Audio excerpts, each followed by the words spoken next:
Okay, thank you for coming today. I wanted to talk to you about the applied learning principles. Basically, I'm going to show you how you can use a current teaching method and how we can then embed it into your teaching style or your strategy.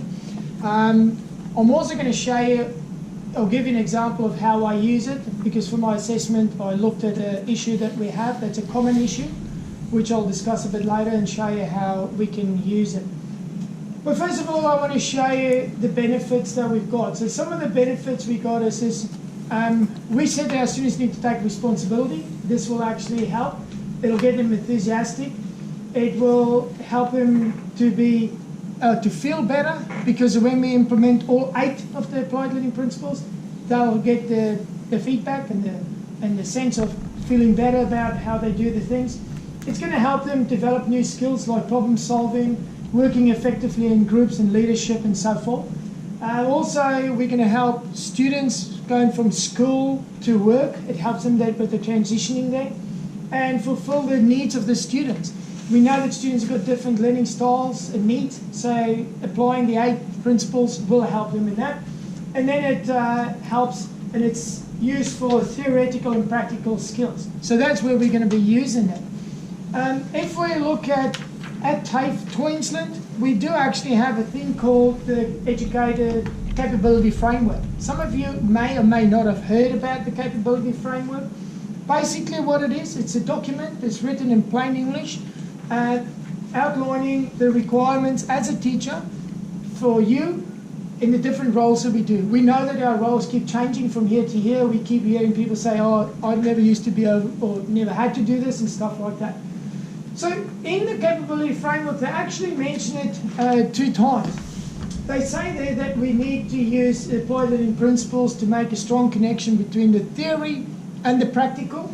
So highly accomplished under learning and teaching is where they have it. And the second time they do it under proficient, again under the learning theory and principles, so it's just as a teacher.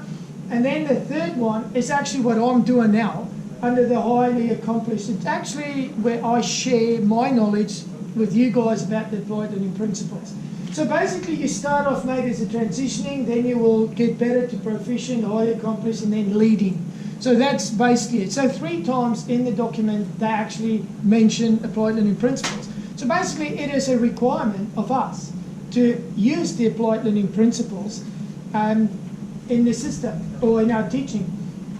But we are currently, most of us, and Master Product uses the constructive alignment. So that's a teaching method. So what it is basically we go to the training package, we look at what's the outcomes, the learning outcomes they need to achieve for skills and theory, and then once we've identified that, then we go to activities and assessments.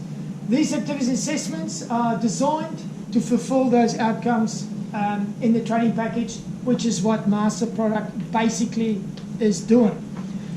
Now, for my assessment 1, I actually worked on series parallel circuits. And the thing is our guys are doing the capstone, we go, why can't the students remember how to do these circuits? Because it's in the capstone exams. They do it as first year.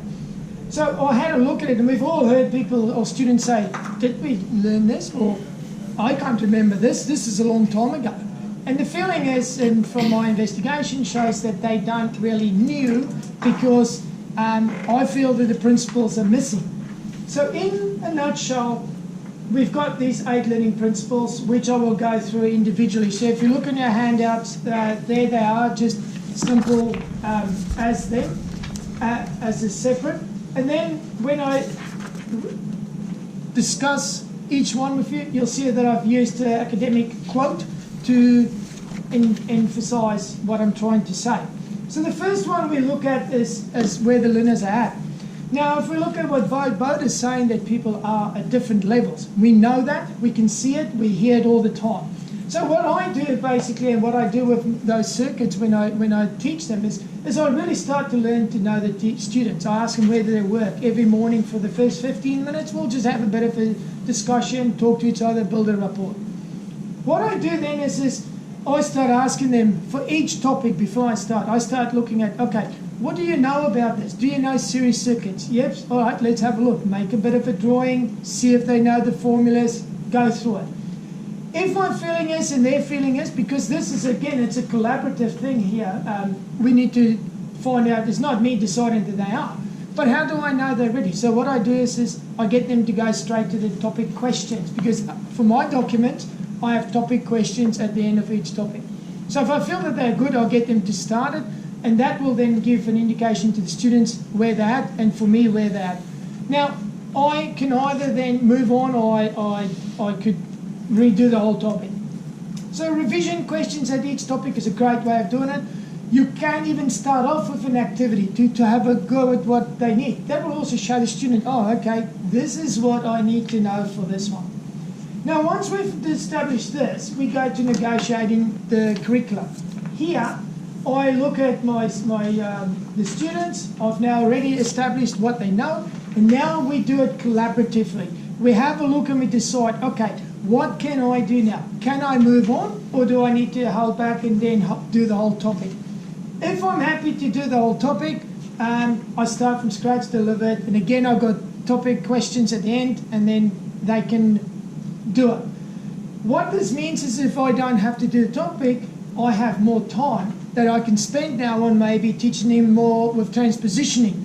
I might only miss a little bit of the topic. I'm not saying you're going to miss the whole thing. Again, it depends on where the students are at.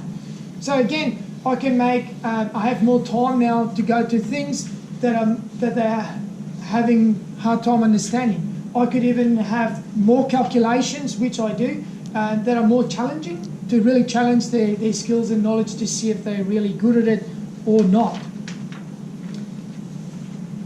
If I go to the next one, so you can see how these things flow from one to the other. Now if I go to the third one now, share my knowledge.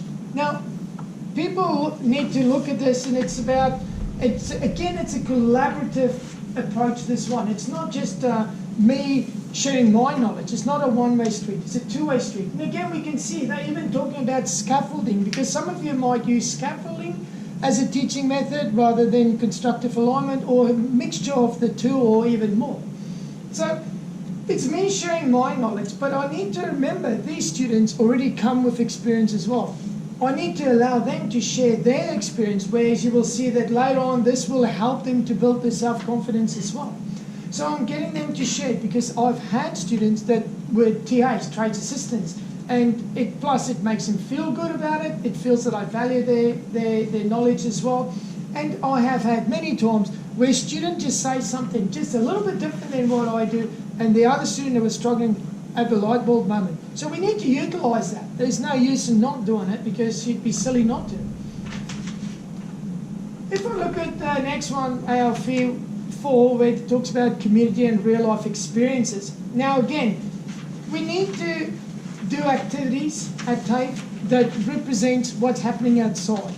If I'm doing something, for instance, with our control seekers, now have a plug-and-play system, they're not going to really get that, because when they're out in the job, and they now actually have to wire it up, they're not getting it. So you can see the activity is a great idea, but it doesn't work because it doesn't reflect what happens really out in the industry. I also had a look at what the standard says, ASQA says in Part 2, Standard 1. It says here that the assessment strategies and practices are responsive to industry and learner needs. So those activities we need to do need to really fulfill the needs of the students and of the industry. So if we're teaching them stuff that's really old school, then it's of no use, because they can't apply.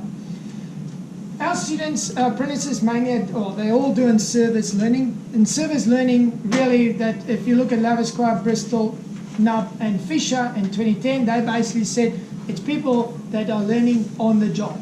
If we are doing that correctly, the students will reach their outcomes. That's what they got from their research. We know that the e-profiling is very broad. People don't really get much of it. They just fill it in as a secondary thing. We need to really make sure, if we have students and they struggle with something, and tell them, hey, go out to your boss and tell him that I need to learn how to do a series circuit, how to take the measurements, how to do the calculations. Because remember, the employer is also somebody that shares their experience. It's not just us and the students, but the employer as well. So what we have done is because we've recognised that there's an issue and we know that we can't change the profiling system, we've then decided, and I've talked to Eliza and Grant has talked to her, and they've decided to do a portfolio of evidence. So from next year, January, third years and above, third and fourth year, are going to start doing portfolio, which I'm really happy about because there's a lot of research been put into it and it is definitely an advantage to our students and they will learn more from that. So we're going to really start pushing it. People have been informed, they know what needs to be done. Now you can see with all this, we go to the next one, which is now AL5, where we're building this, their confidence. Now experiential learning is very important here. Experiential learning basically means instead of having our activities that we do and we do them as assessments, we really need to look at how can we do it by giving them feedback and encouraging them. And this is where experiential learning comes in. I will teach them about series parallel circuits. I have them out on their resistor blocks. I'll get them to build it, write down the measurements, do the calculations, and then I get them to do their other calculations, or the measurements, like now measure the current for each branch. Check this, what is the current through just that resistor? And then they make the connection, they go, oh, okay, it's there and there, it works out. The practical and the theory all works out. And then what I do is I keep giving them feedback. So I want them to make mistakes while they're in the experiential phase, because this is where they learn. So you'll see that this follows on to the AL6, which is after this. But that feedback needs to be positive. So we need to inform them and say, okay, you've made a mistake. That's great. What did you learn from that? So therefore, yes, so they might feel, oh yeah, his confidence just gone boom down because people have made mistakes. Oh, I just made a mistake. And then we say, no, that's fine. What did you do? They learn. So that constructive feedback then builds their confidence. At the moment, we're just really doing them as assessment and students walk out their eyes, what the hell just happened? But we need to give them that time. When I teach the series and parallel circuits, I actually start off with the blocks. So they're there immediately, using their testers, making the measurements, taking it, doing the calculations, giving them feedback. So I do it all in one, and then they learn from that, which flows on to the next one now. Integrate the learning. This, I feel, is where a lot of people are missing out because we're not giving them the opportunity. Make experiential learning your best friend. I've just experienced it with my school students, and they knew. When I said to them, what happens to this, to the current here? Boom, they knew. They could, because they could visualize it, they physically did it. So therefore, they integrated that learning. If I look at this again, for me, 5 and 6 really goes hand in hand. So I'm building that confidence, I'm giving them the feedback, they're integrating the learning, and then we've also seen it when with our student feedback or surveys, they're all screaming out for practical. So let's stop doing it as just an assessment, but use it for more than that. So also we can remember that this integrating as well, so with that portfolio of evidence now, they're going to do it on the job as well. Because remember, we don't always have all the resources here. So they can use it on the job. So we need to, and therefore, if we tell them exactly what we want and what they need to do on the job, they then will integrate the learning because they might not get it from us here. If I look at promoting the diversity of learning styles, we go again, we can see that our education system and education approach need to model that. We know that everybody learns differently. And if we don't allow them to learn in their learning style, they're not going to really get it. They're not going to really get it. If you look at what they're saying here, the activities that we create, our resources really need to cater for it. The way I do my resources is I've got a document. I don't use the PowerPoints much, but I got document. I've made lots of videos. I've got lots of videos on YouTube, and some of you are already using them. I've embedded it into my document, so when they go into Connect, they can just open up the document, they can click on it, and boom, they can see the video. I do have video PowerPoints, narrated PowerPoints, or just a normal PowerPoint, and I've got lots of notes underneath so the students know what it is, because some people just have a PowerPoint and there's nothing on it, and the student go, well, what am I supposed to get from it? And even, I've got, all right, what do I need to teach from this? So we need to think about those resources. What is great about this is I've had a guy just last term that worked ahead. He did it on his own. He worked through it, and as he went through it and he got in a bit of trouble, he'd come and see me while I'm delivering it to the rest. So when the rest of the group are busy doing revision questions, he'll come up and say to me, "Sir, what do you mean here? How do I do it?" So you can see this is what we need to do. We need to have a range of activities and a range of resources in how we do it. Yes, it might seem like a lot of work, but once it's up there and it's done, it's there for life. It's a one-side. The next one we got is assess appropriately. So we can see that multiple choice and easy questions like true and false, they're rubbish. We shouldn't do anything about it because it really proves nothing. It just shows the student know how to select from 4 has got a 25% chance of, or 75% chance of getting it wrong. True and false is 50%, so it really is a guessing game. We need to make sure that the students can apply what they've learned. And if we don't do it, how do we know? So what I do is I use what we call formative assessments. So formative assessment is something where I use it as my revision questions. I get students to do revision questions, and therefore I now know that they know what they need to know, and it also shows that my learning style or my method of delivering it really worked for them.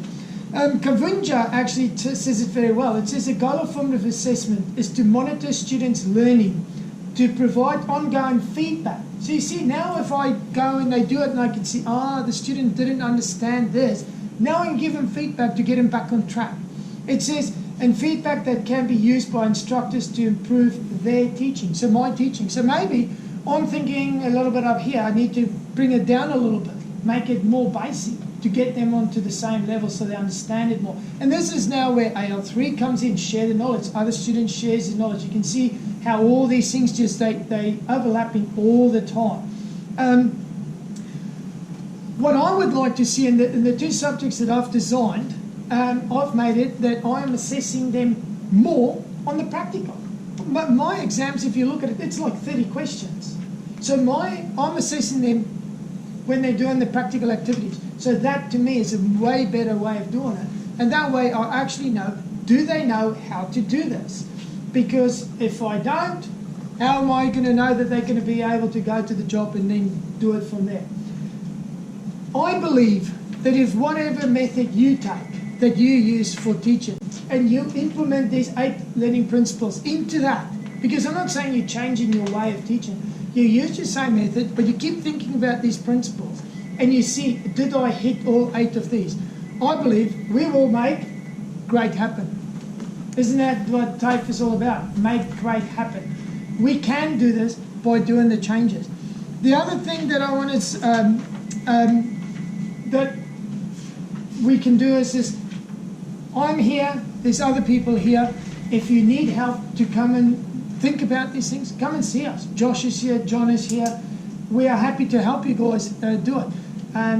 Even Anthony knows about it because as a learning support teacher, he knows about it as well. See us and we can help. Lastly here, I've got all the references just so that we do it and we give recognition to the people. I don't know. What do you guys think? Do you think this is something that you could incorporate in your teaching or not? I like the formative assessment. I think learning about that, I believe that sort of aligns probably with the earlier principles. It does also build confidence as well picking up on, because you're chipping away at sort of building their blocks. That's my interpretation. Is that right? Like you're doing it in bits rather than one big chunk at the end. Yeah, because that way, like imagine you do a whole session and you teach them everything, and now you just do a summative assessment, which is what we do at the end. Yep. It's too late. It's the last day. It seems like a lot of pressure too that way. Correct. Because how can I now change the way that student understands that knowledge? How can I change that skill that they're doing? You can't. That's where the formative assessment going throughout the teaching is great, because you capture it right in the beginning when it's wrong. I think of it as building blocks.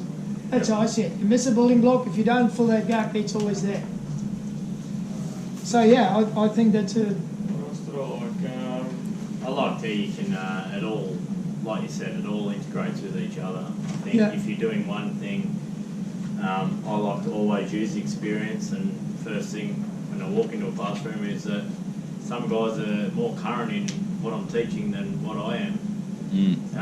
And they've probably got more experience on the job, so to speak. Yeah. I'm teaching the theoretical side of it, but yeah, when they can elaborate on their experiences, I think it helps the rest of the group as well. Absolutely. Absolutely, because they are also using the latest, newest technology.